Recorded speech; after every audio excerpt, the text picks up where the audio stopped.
afternoon, good morning, wherever you are, dear participants.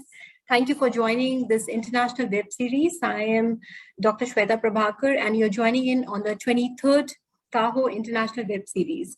I'm the North Zone Chairperson, and on behalf of CAHO, I welcome you all to this web series. And this is in joint collaboration with ISQua. And we have a great panelist over here, experts from University of Leeds and University of Oxford, Professor Trish and Dr. Manoj, here with us, talking about how we have taken over. They have taken over the Quality Improvement Collaborative long COVID, and that is what is they're going to be talking about, the journey and the experiences and the initiatives. And for this, I would welcome to moderate the session, I would welcome Dr. Rajkumar Patil, and he is Director Medical Services of Bombay Trust Hospital, both Mumbai and Indore facilities, and he's got over 36 years of experience.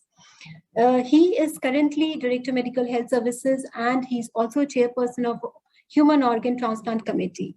He has administrative responsibilities for postgraduate students and super specialty teaching hospitals for medical sciences as well as for the nursing college, both Mumbai and the Indore facilities.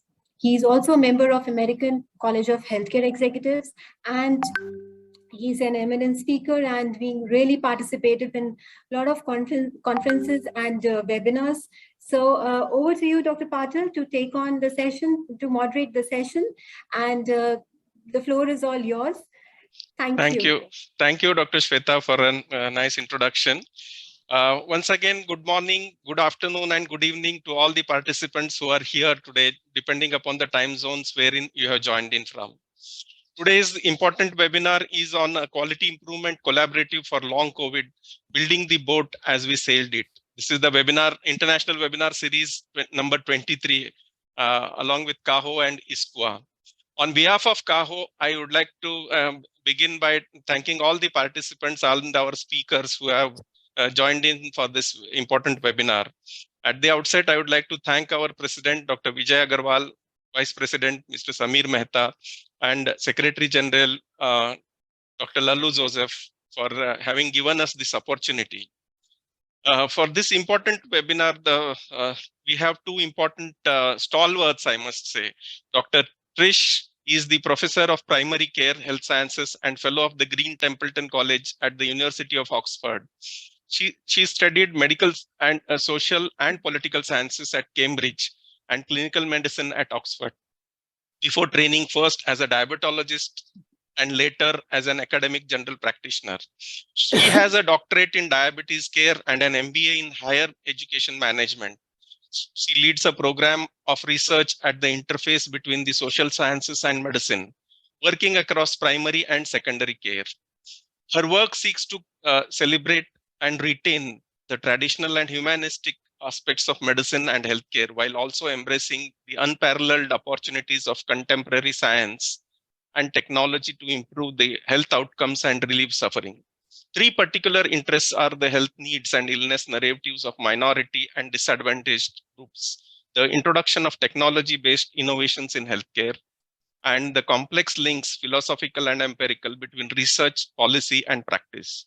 She has brought this interdisciplinary perspective to bear on the research response to COVID-19 pandemic, looking at the diverse themes, including clinical assessment of the deteriorating patient by phone and video, the science and anthropology of face coverings, and policy decision-making in conditions of uncertainty. Dr. Trish is the author of over 400 peer-reviewed publications and 16 textbooks. She was awarded the OBE for services to medicine by Her Majesty the Queen in 2001 and made a fellow of the UK Academy of Medical Sciences in 2014. She is also a fellow of the UK Royal College of Physicians, Royal College of General Practitioners, Faculty of Clinical Informatics, and Faculty of Public Health. So we have a great speaker, Professor Trish, and I would like to hand over the proceedings to Professor Trish Of course, with you, you have Dr. Manoj Sivan also. Dr. Manoj Sivan is an associate clinical professor in rehabilitation medicine at the University of Leeds, UK, and a consultant in rehabilitation medicine at Leeds Teaching Hospitals and Community Healthcare NHS Trusts. He led the first UK study on long COVID symptoms, which led to the setting up of one of the first UK long COVID services in the country of Leeds. He is an advisor to the World Health Organization from Europe on COVID rehabilitation policy in the region. He developed the literature's first long COVID patient-reported outcome measures, that is the PROM, called C19 YRS. The digital PROMS platform for long COVID he helped develop was awarded the 2021 Medipex NHS Innovation Award and 2022 Innovation Best Collaboration in the Industry Award. The Leeds COVID Rehabilitation Service team won the prestigious 2021 BMJ Clinical Leadership Award for their national and world-leading work for long COVID. He collaborated with the autonomic unit in Queen Square to develop the adapted autonomic profile, a home-based autonomic assessment tool currently being used in a variety of health conditions, including long COVID and CFS-ME. He also developed the WHO BROG CR10 pacing protocol for reducing post-exertional symptom exacerbation, or PEM. Dr. Sivan is the president of the British Society of Physical and Rehabilitation Medicine and represents UK on the European Union of Medical Specialities, ERM section and board. He is the editor-in-chief of SAGE Journal Rehabilitation Process and Outcome. He is the editor-in-chief of the Oxford Handbook of Rehabilitation Medicine. His research interests are chronic pain, rehabilitation technology, health services, and outcome measurement. His work is supported by research grants from NIHR, MRC, SRC, ISRT, Research England, and RCP. Manoj Sivan, welcome for this very important webinar.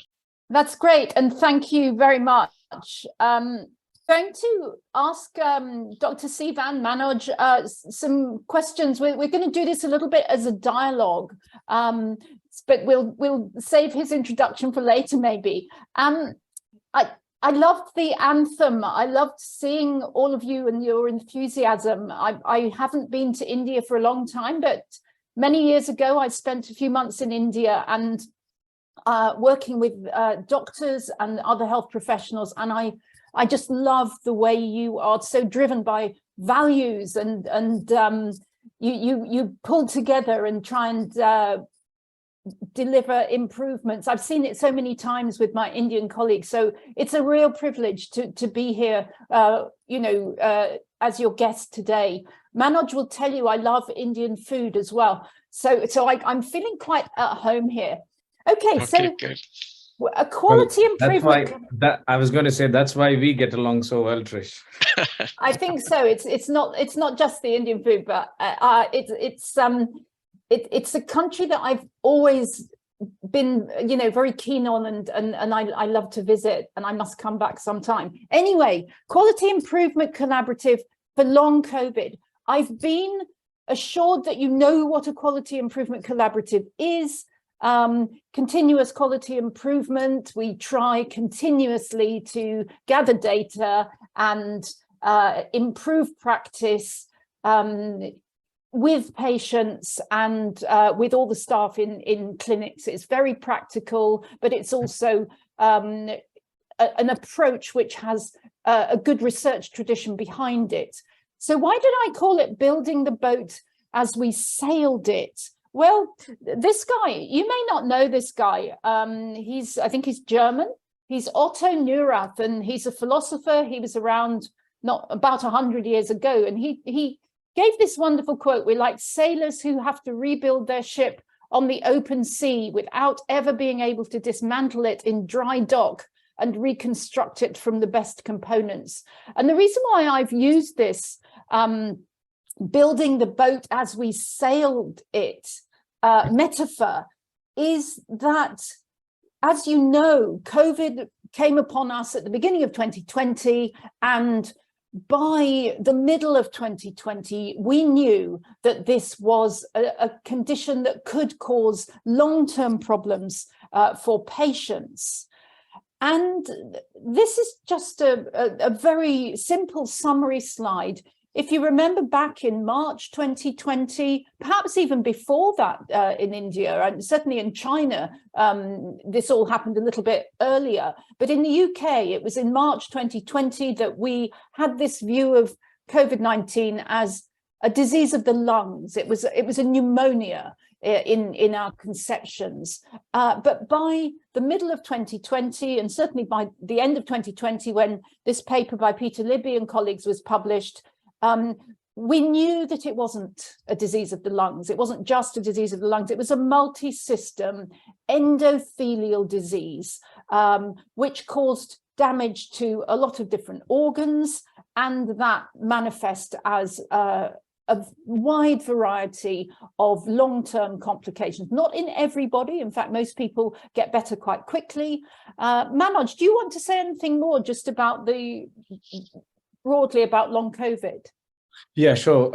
Just to add to that, as what Trish has said, that we were aware that this was sort of, there was going to be a tail to this kind of pandemic, because we know from previous viral epidemics, we've got the SARS and the MERS not so long ago, about 10, 20 years ago. And if you look at the literature, there's been actually studies who have followed up these patients who've had SARS and MERS, and there has been long-term symptoms of problems with breathlessness, with fatigue, with pain, brain fog, etc. So when, as Trish said, this happened in March 2020, we were expecting to actually see a tail of persistent symptoms of patients who had COVID. And at that point, we actually didn't have much capacity, because we were managing these patients in the ward, and it was like a war zone. So the people getting discharged, and because of the pandemic restrictions, you can't follow them up in clinic because you just see them in hospitals. So all we were doing is basically calling them up on phone after discharge and trying to find out whether they still had symptoms. And it was no surprise that we found that about 70% of people getting discharged from hospital had persistent symptoms. And then came all the research, and people called it different names. Post-COVID condition, post-COVID syndrome, or long COVID was a late term given to it. And then what we realized is it's not only the hospitalized patients, that also the non-hospitalized patients in the community actually were struggling with persistent symptoms. And then we started looking at, and we understood that actually it's not just the hospitalization which makes you weak and present with persistent symptoms. It's actually the viral illness which actually leads to persistent and long-term symptoms. Thanks, Manoj. So the question of, if you have a patient who comes to you 4 weeks after an acute attack of COVID, they're going to say, "Doctor, how long am I going to be sick for?" And the answer is, I don't know. But broadly speaking, around 1 in 3 COVID patients still have symptoms about a month afterwards. And this is a community sample. If they've been in hospital, it's going to be most of them. But speaking as a general practitioner, around 1 in 3, and around half of those will be symptom-free by 12 weeks, which means that about 1 person in 10 who gets COVID is still going to be troubled by 12 weeks. And perhaps 1 in 20 people who get COVID will join this long tail. Now, if you look in the bottom right of this slide, you'll see this estimates vary. Estimates vary a lot, and it really depends on the study, because depending on your denominator population, those figures can be a lot higher. So if you're talking about a hospital follow-up population, the figures would be higher. But if you talk about a community sample, many of whom weren't particularly sick at the beginning, Manoj, do you think those numbers are fair, or would you dispute them? No, they're correct. And then here is the picture of COVID, a changing disease from the disease of the lungs to the multi-system endothelial disease. And next slide. And this was the picture of the prognosis of long COVID, when we were just talking about how estimates vary depending on which population you're looking at. I'm sure that's really obvious. Next slide, please. So I don't think we need to spend too long on this, but this is a slide which was originally prepared by our colleague, Professor Brendan Delaney, looking at the, in the first column, the mechanisms of long COVID. It's fundamentally an inflammation of the endothelium, producing microclots, but also the effects of persisting viral antigen. And that leads to something that Professor Delaney calls treatable traits. So you can have one of these traits, you can have many of the traits. And the ones that I've picked to illustrate this are dysautonomia, breathing pattern disorder, cognitive malfunction, various psychological impacts, and something that Professor Delaney is very keen on, mast cell activation syndrome. And then those traits will lead to particular symptom clusters, which are listed in the third column. And very often, not always, but very often, these symptoms fluctuate, they relapse and remit.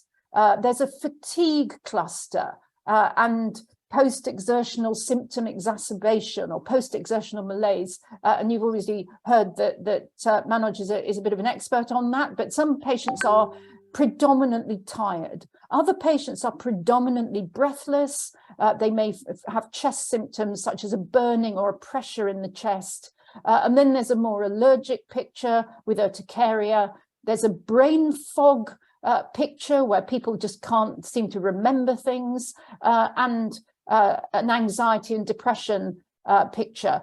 And with all of these, the really cardinal feature, I think, is functional impairment. It's really difficult for people to do their jobs and to manage at home. And I'm just going to hand back to Manoj, who's going to expand on that if he'd like to.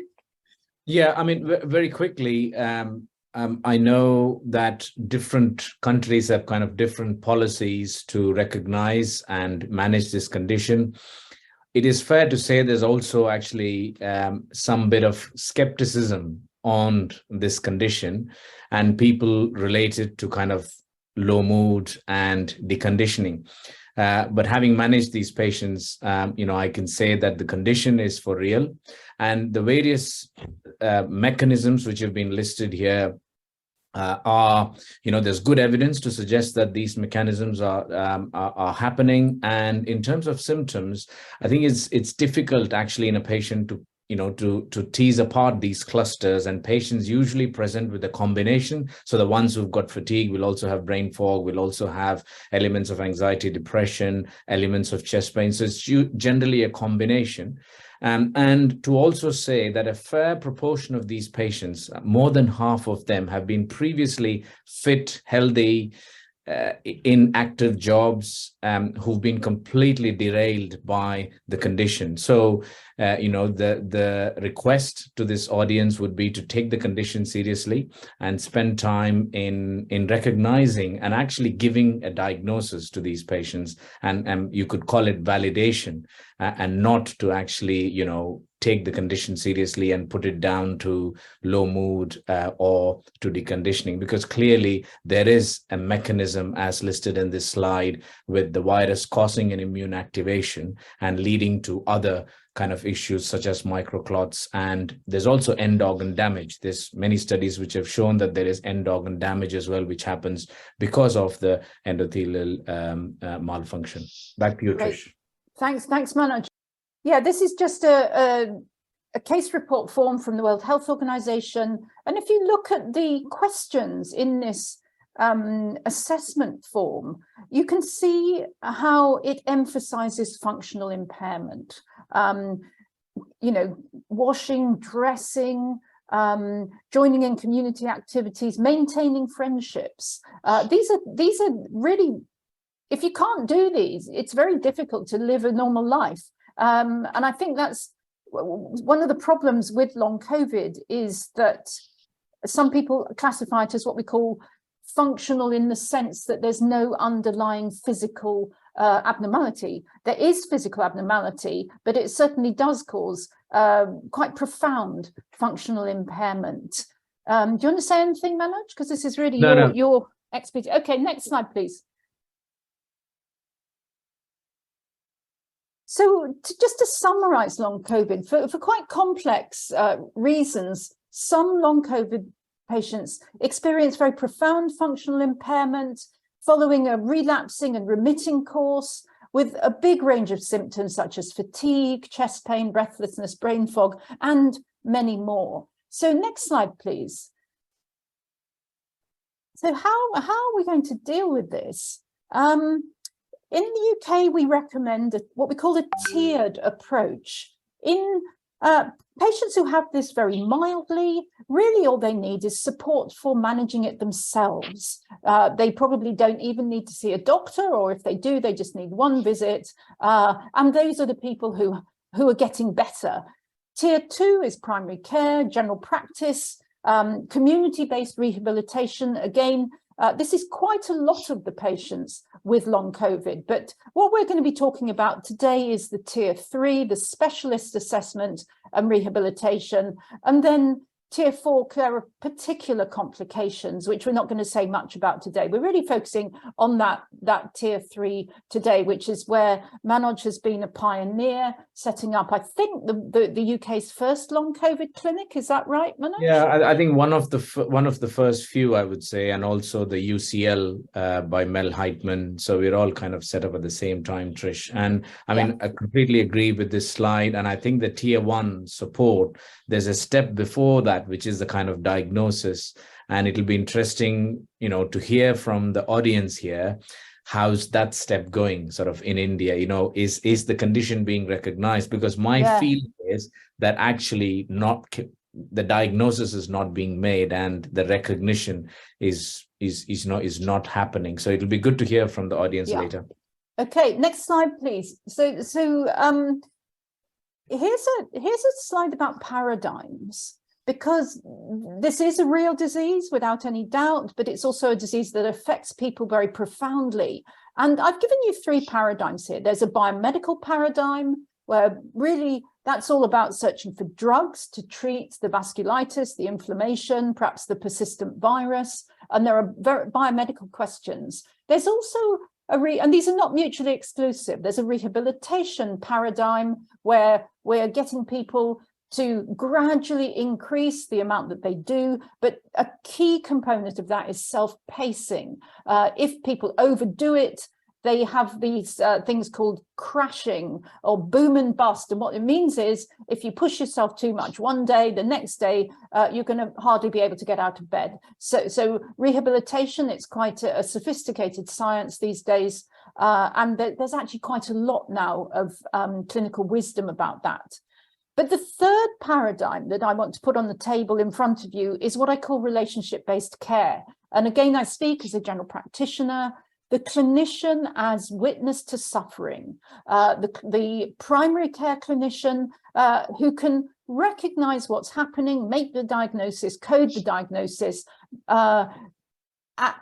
acknowledge to the patient that they do have a real disease, but actually avoid over-investigating. The patient may not need to be referred.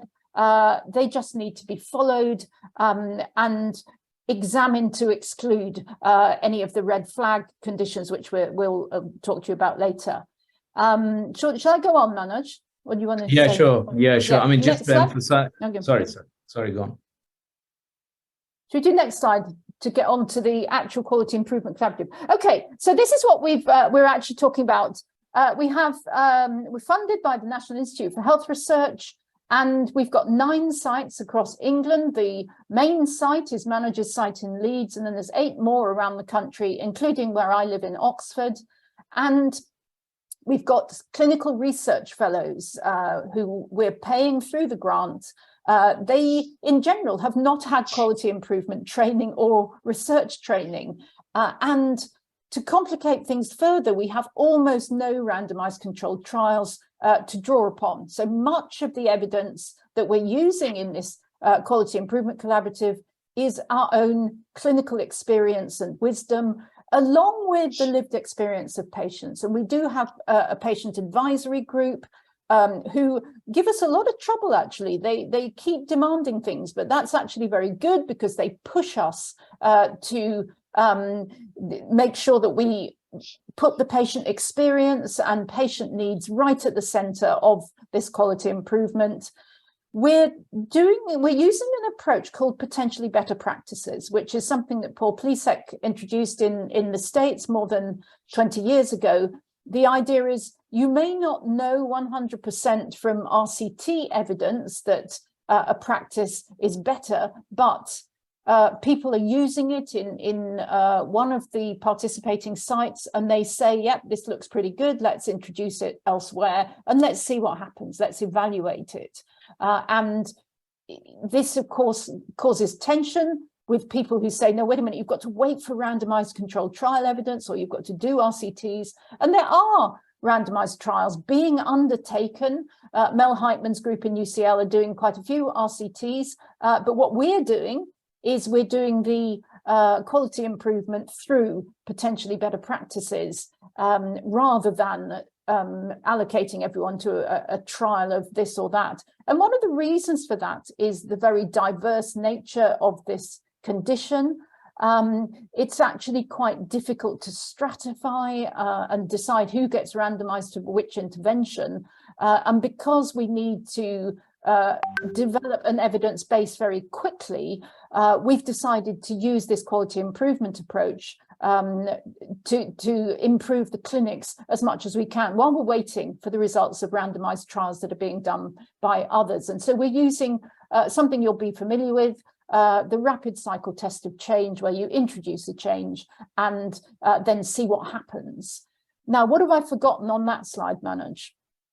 No, I think, you know, and there's always aspects of service where you can't do trials. So, for example, we all know that it's a new condition and we need some, you know, specific pathways to manage the condition, and we need some staff. So we can't be looking for trials to implement that. So as Trish is saying, Absolutely. This is learning from practice and then kind of improving the quality of care.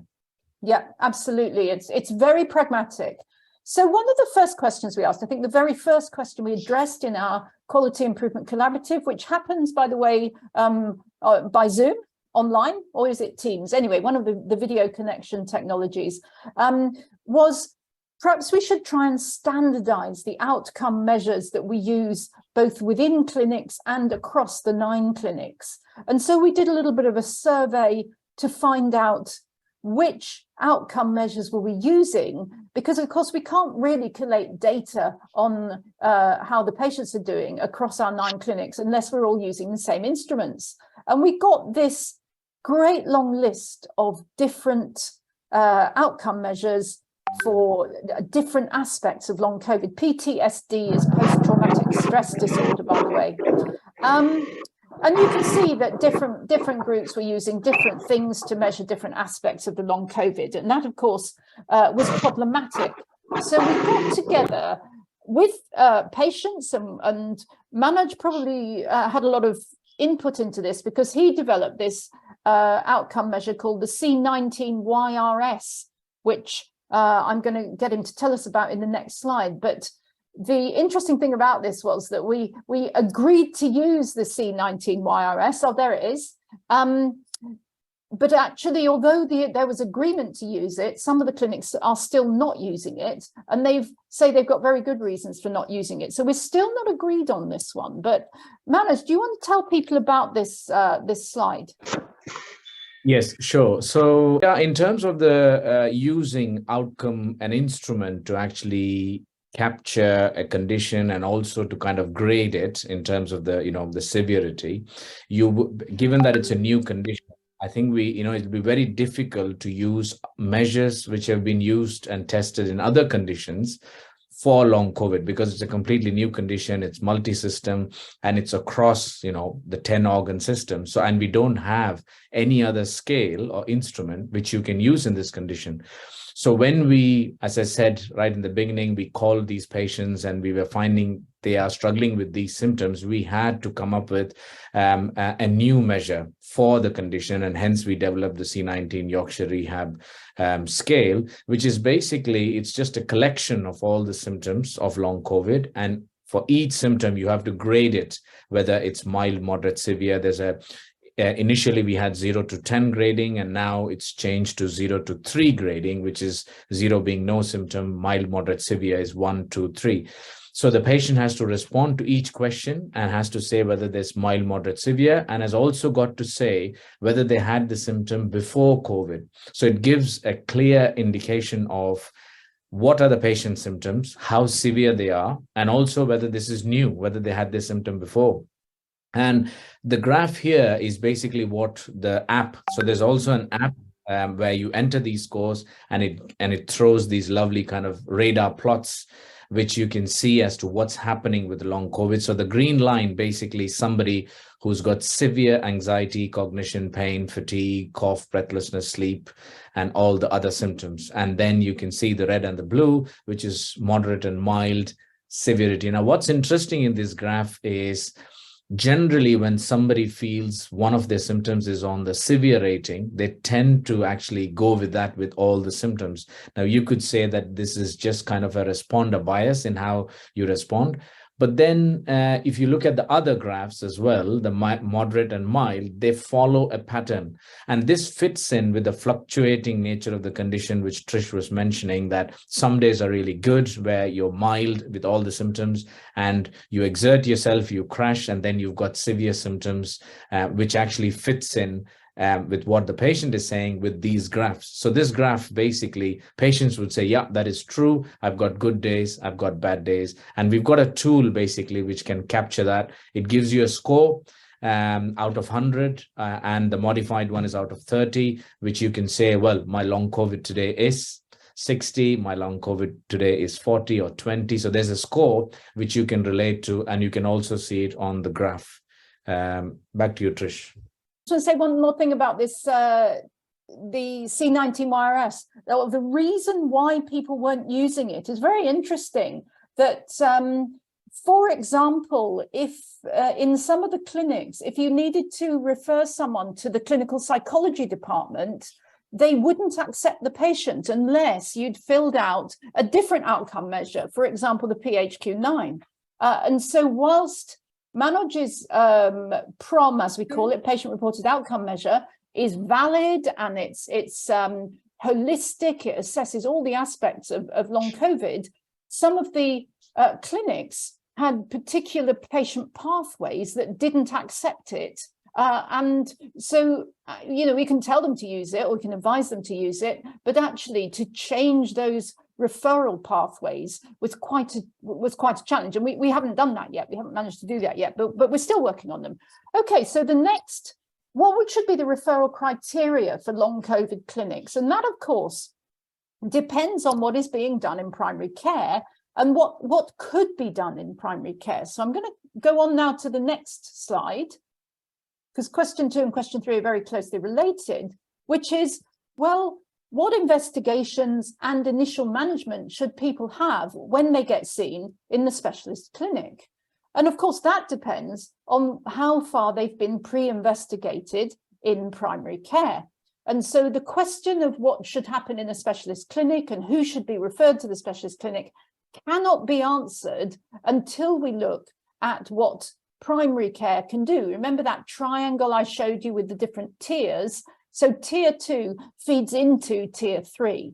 Next slide, please.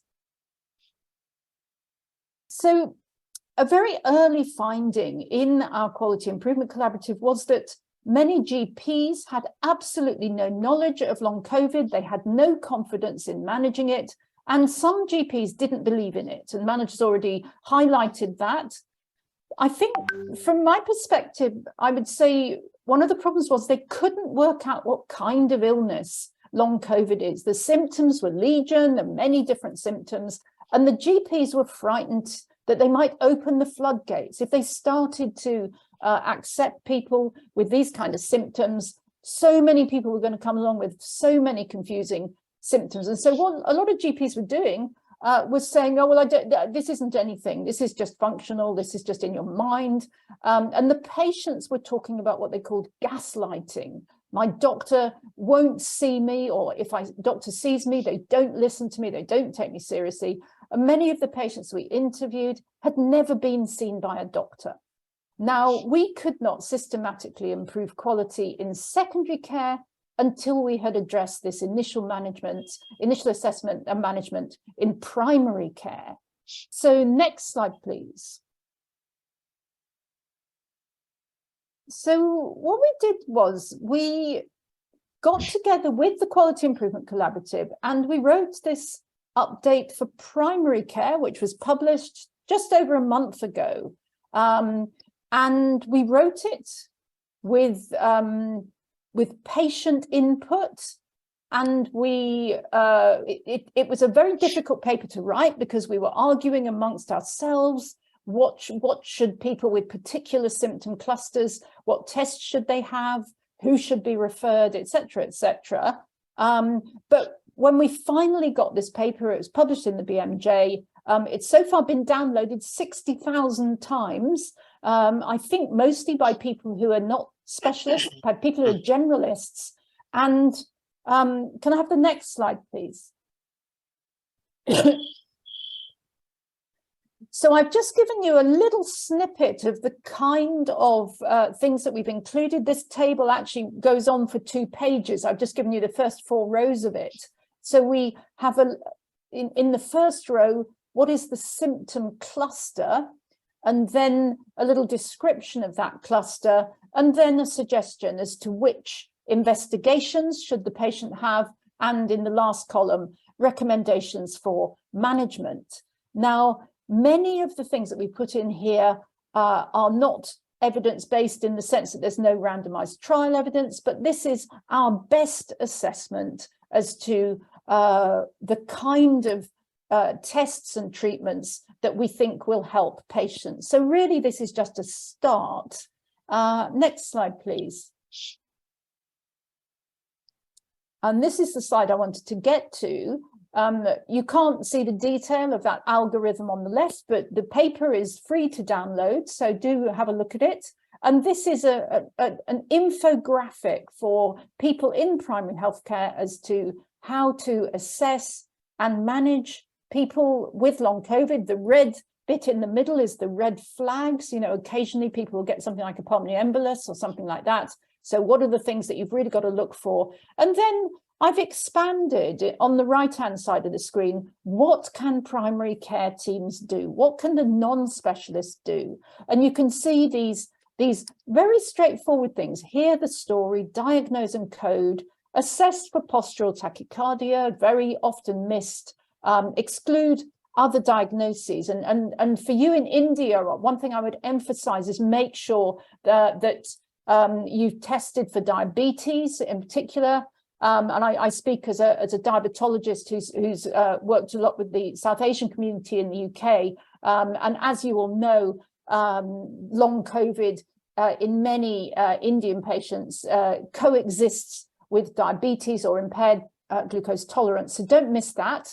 And then other management recommendations. It's about providing whole person care. It's about symptomatic management, such as antihistamines for urticaria. We think it's a good idea to offer vaccination if they're not fully up to date, and encourage self-management. Now I'm going to hand over to Manoj, who's going to tell me a bit more about what I missed. No, I think that was very comprehensive, Trish. What I would say about this paper in particular is it's, as Trish was saying, it's written with patients. It's written in such simple language that actually patients can use it as well to understand the condition, to get that recognition. And if the primary care physician or the professional is not taking them seriously, they can actually take this paper to them and actually say, so it's quite powerful because it's easily understood and they can actually use it to self-manage and also kind of, have a dialogue with their healthcare professionals.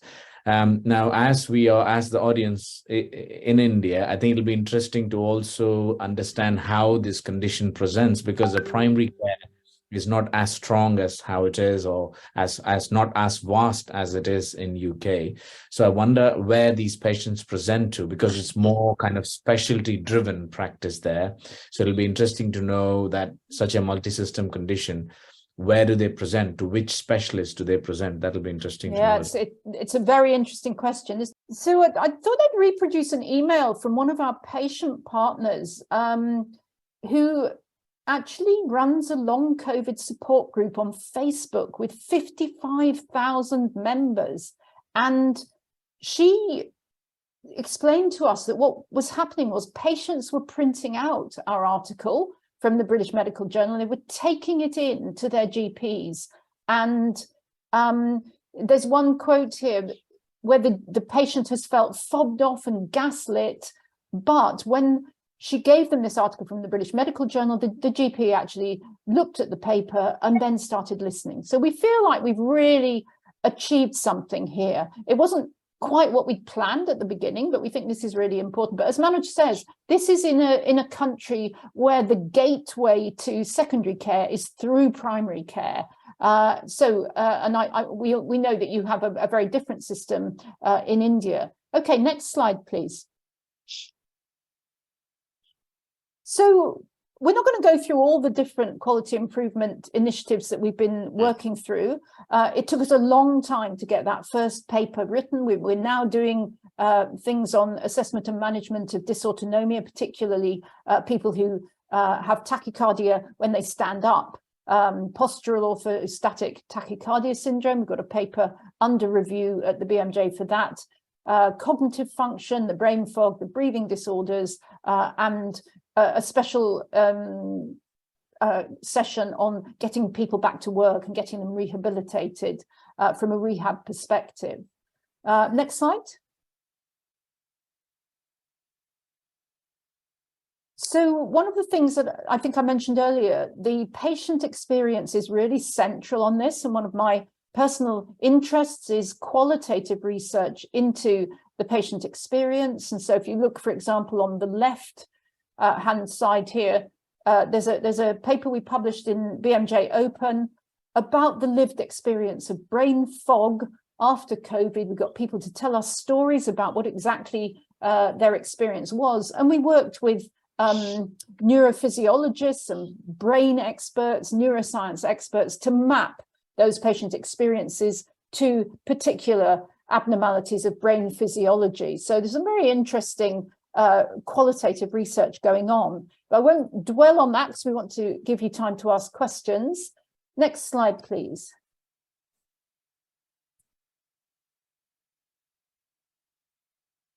So here's some reflections on our quality improvement collaborative so far. First of all, you may or may not know that the National Health Service in the UK at the moment is very overstretched. We haven't had much increase in funding. In fact, in real terms, funding has reduced year on year for the last 12 years. We haven't had a very sympathetic government. We feel pretty cross about that. All the staff are stressed. There's a lot of gaps in the workforce. People are taking early retirement, all that kind of thing. We've had some frictions with our patient advisory group because they're very keen that the changes should happen much more quickly. They also want a lot of expensive investigations which are not available, and we can't make them available. There's some philosophical questions around embodied knowledge versus objective knowledge. In other words, if in the absence of randomized trial evidence, should we really take seriously that someone like Manoj says, well, in my experience, this works? Is that going back? Is that rejecting evidence-based medicine? We don't think so, but you may. Local practicalities versus general truth. So in some clinics, there are just practical things from the patient pathways that really we have to take very seriously. We can't just say, well, look, this is the way you've got to do it. Here's your outcome measure, because the realities are different. Unmet need. We've got a sub-work package around what I'm calling the missing denominator. We know there's a lot of people with long COVID who are not being referred and who are not being captured. And we worry about that. People who have perhaps low health literacy, who don't come forward with their symptoms, who may, for example, live in socioeconomically deprived parts of the country, So we've got a big piece of work around inequalities, led by Ghazal Amir, which I'm not going to tell you about, but it's a real issue. And then there are all sorts of political and ideological issues, chief of which is that, of course, to prevent long COVID, we've got to prevent COVID. And if we're going to prevent COVID, we've got to do things like bringing back masks and ventilating buildings and all those things which the libertarians say are an infringement on people's right to live the life they want to live. So it's actually politically very convenient to describe this as an imaginary illness and a functional illness, etc., and not to take seriously all the evidence on it being a very serious microvascular disease. So our quality improvement work has to be nested within that rather awkward context. Do you want to comment, Manoj, before we open it up for questions? No, that's fine. I'm conscious of the time, Trish. Yeah, I think we're there now. So that's the end of the presentation. And perhaps I can hand now back to the chair for some questions. Thank you, Trish, and thank you, Manoj, for the wonderful presentation. And you have brought out many perspectives of long COVID. And of course, our audience has, loved the presentation. How should we encourage GPs and healthcare professionals in the front line to learn and acknowledge of long COVID? How could we share the knowledge amongst ordinary people? I would be happy if you could share us your idea. This is one of the questions. How can we change practice? Oh my goodness, that has been my major research interest for many years. What we do know is that you can't change practice purely by publishing an academic paper. Do you know, one of the things that I really like is the work of Helen Bevan, who worked a bit with Glenn Robert in UK, and they produced a booklet called Towards a Million Change Agents. And it was all about social movements and change. And in the National Health Service is the biggest employer in the UK. It employs about 1 million people. And so the title of this was A Million Change Agents, meant that it was the people working in the National Health Service that were going to help change it.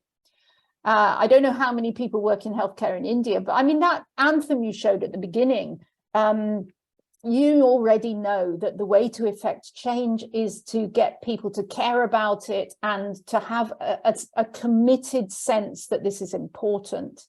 And so I like the social movements literature, but equally, you can't run a social movement unless you've got some evidence. And so you need tools and resources.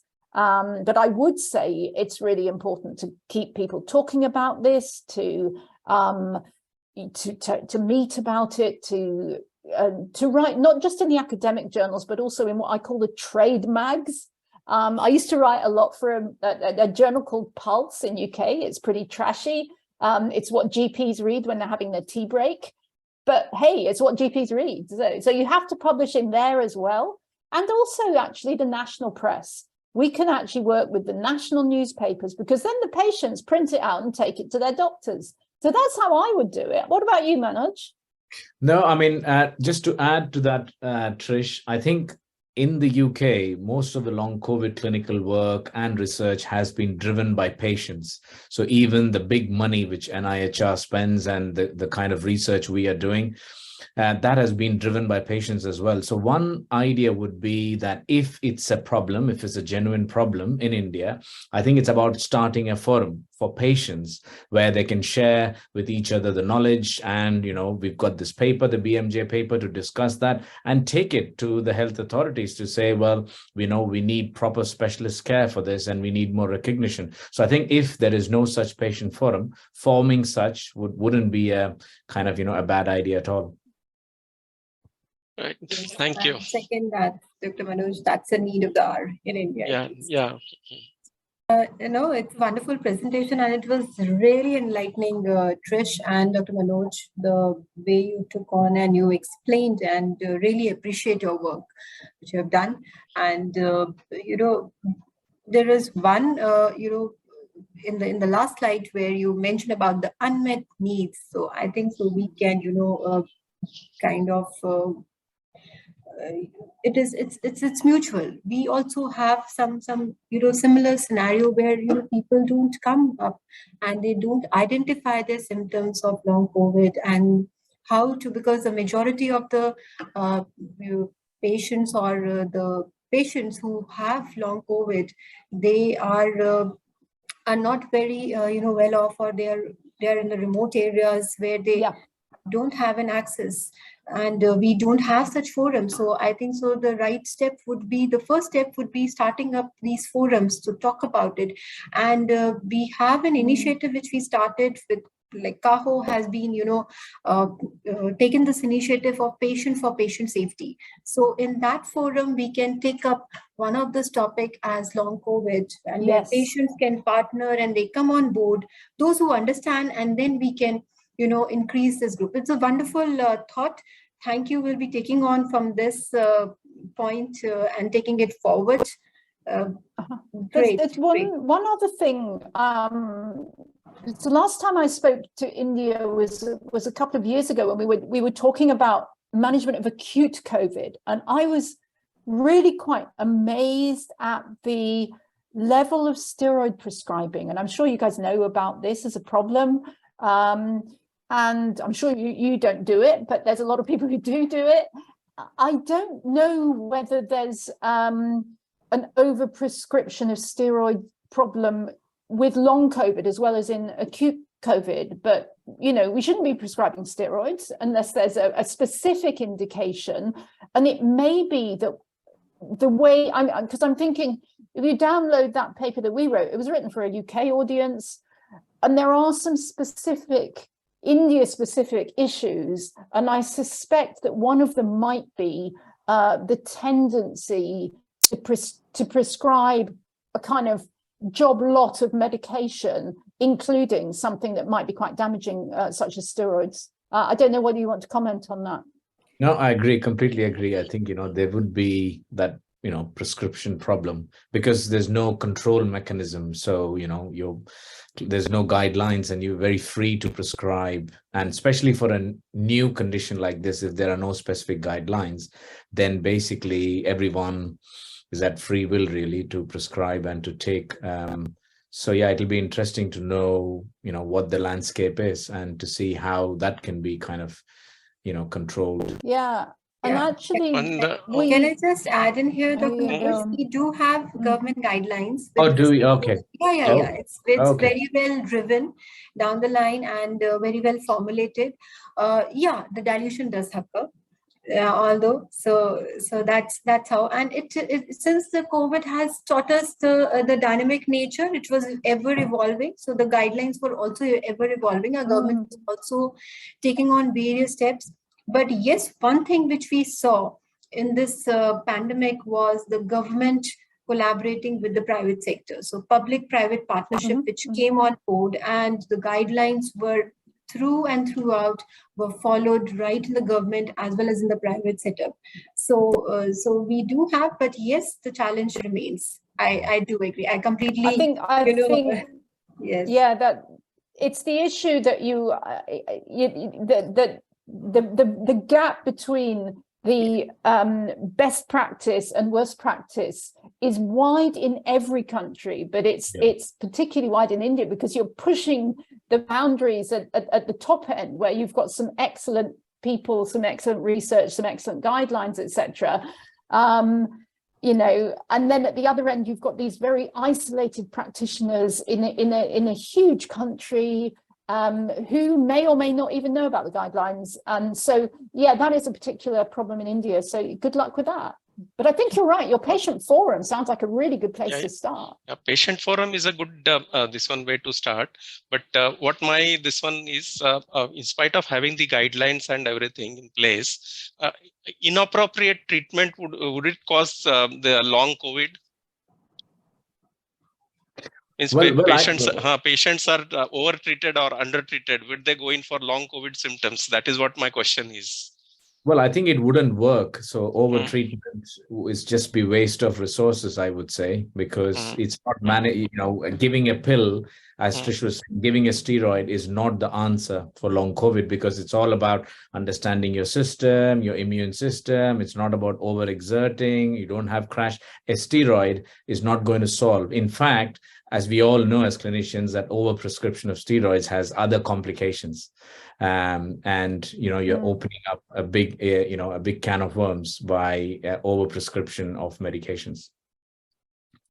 Yeah, I think there's another issue, which is that, again, it's an issue in India, but probably less so in UK, is how much money people are spending on their treatments. We have free treatment, but if the patient is already poor, we don't really want them spending vast amounts of money on drugs, on tests, etc., that are not going to help them, because they may well be off work for a long time. They're not getting the benefits. And so we have to take all that into account. But I think you guys know all that. You know all that. Yeah, I mean, the same applies to kind of, antibiotics, antivirals, and it's not to say that, it's happening only in a specific country. It's happening everywhere. So various people are trying to understand the condition. They're giving various drugs. There are small, kind of anecdotal evidence saying that, well, this helps, antiviral helps, but, there's no kind of solid evidence which can be used to standardize care. That's the problem. You've got Great one discussion. question there. I think you've got one more question there after a long time. Yeah, one more question after a long time. Come for post-COVID patient test. There's no test. I mean, I don't know whether I've understood right, but there's no lab test to diagnose long COVID. It's a clinical diagnosis. Yeah. And if you have symptoms, then, the diagnosis can be made. You even don't need evidence of, a PCR positive COVID test, because if you had it in the earlier waves, there was no testing then. If that was the question, sorry. But I think maybe what this questioner is getting at is, if the patient has a persistent condition which appears that it may well be COVID related, it's gone on for a long time and it's not getting better, and they have quite a lot of functional impairment, that is precisely what the referral indication to a specialist long COVID assessment. So yes, absolutely. People should get better. If they're not getting better, send them for assessment. But there isn't one single test, as Manoj says, and that is one of the reasons why some people don't believe in this. But I think hopefully we persuaded you that it is a real condition. Thank you, Trish. I wanted to ask you, Dr. Manoj, one question, just for a takeaway. The last question is that for the audience also, and for the interest of the community, if the patient has to self-examine or self-screen, what would be the 3 or 4 things which a patient would be, looking into as for the long COVID diagnosis, or kind of preliminary stepping to a primary healthcare center? What would be those? Well, I think if this is something new, which has happened in the last couple of years, because many wouldn't even be knowing that they contracted COVID, isn't it? So I think if suddenly something has changed in the last couple of years and people find themselves as, having this brain fog, being tired all the time, not able to sleep. And if they're having all these symptoms, I mean, if it's not too difficult, they could actually use one of these questionnaires like the one we've got, the C19 virus, just to go through it and see whether any of these symptoms are new, whether they have it before COVID. It gives you a score, which you can just see for yourself that, well, all these are my new symptoms. It just happened in the last couple of years. So something is not right. And then probably go to the nearest physician or healthcare professional and discuss. And if they don't believe in it, then probably use our paper, Trish's paper. Take our paper. Look, this is long COVID. This is long COVID. I was coming to that only. Take your paper. That's well answered. In fact, there is one more question which has been posted. Post-COVID, is it reliable video consultation? Is it a what? To consultation. Is it reliable to have a video consultation? A video consultation? Yeah. Is it reliable to have a video consultation? Well, that's a research interest of mine. Is it ever reliable to have a video consultation when you need a physical examination? I would say a video consultation is a lot better than nothing. Yeah. But I would also say that because of the multi-system nature of long COVID, one of the things that really helps is to examine the patient. And you can't examine a patient remotely in the same way that you can examine them face-to-face. I think the most important thing with long COVID is a clinical history. And you can certainly take a clinical history in a video consultation. And it may be that when you've taken the history, you then make the judgment, well, actually, I won't see you now, but if you're not better in a month, come and see me. So I think an initial video consultation may be appropriate, but mostly if you've got someone you think has got long COVID, they need to be seen in person and examined. Wouldn't you say, Manoj? Yeah, agree. But as you said, I think video is better than nothing. So because you could probably reach out to people living remotely, isn't it? So yeah, absolutely. Yeah. So now Dr. Trish and Dr. Manoj, it was wonderful interacting with you. We have learned a lot from this webinar, and our audience, I'm sure they have taken away many ideas home, and we are all enriched by the feast of knowledge. Now, I would like to hand over back to Dr. Shweta for the closing of this webinar. Thank you, Dr. Patil. And I would, without taking much of time, I would just thank Dr. Trish. And this is a token of thanks from our side, from CAHO. Thank you very much for giving your valuable time and expertise on the topic. It was a really enriching session. Thank you very much. Thank you very much for having us. We really enjoyed meeting you all and being here. So good luck with the quality improvement for long COVID in India. Thank you. Thank you. Dr. Manoj, thank you. Please accept this certificate of appreciation, and thank you for sparing your valuable time and your expertise on the topic. And we were really enlightened. Thank you. Bye. Thank you, everybody. Thank you. Thank you, all the participants.